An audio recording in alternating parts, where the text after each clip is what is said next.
Si è svolta nella spiaggia di Bibione una maxi esercitazione di emergenza-urgenza con l'intervento di interforze per il salvataggio di una persona a bordo di un'imbarcazione in fiamme. Per essere pronti quando c'è bisogno, sia da parte del sistema sanitario locale e regionale, sia da parte delle forze dell'ordine, della capitaneria, delle postazioni di soccorso che sono presenti lungo la spiaggia. E direi che il lavoro più importante è proprio quello di mettere in rete e di coordinare i diversi soggetti dove ognuno fa la sua parte nel tempo più breve possibile e senza commettere errori. Ma i dati insomma ci dicono che il sistema funziona molto bene e questi eventi servono anche a preparare i professionisti ad essere sempre pronti in caso di bisogno. Una giornata che ha messo in rete tutti gli addetti ai lavori a tutela dei turisti. Filiera della sicurezza sia il termine più esatto per far vedere anche in momenti di non necessità, di non urgenza ai turisti come si interviene e con che tipi di tempistiche si interviene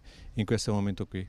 È stato un sistema ormai confermato, certo, e credo che i turisti sempre più si accorgono delle condizioni di sicurezza che loro vivono nel momento in cui vivono la loro vacanza qui a Bibione, con la loro spiaggia, con il loro mare. In serata si sono poi svolte una serie di attività di informazione che hanno coinvolto centinaia di turisti per insegnare le tecniche antisoffocamento infantile e rianimazione cardiopolmonare.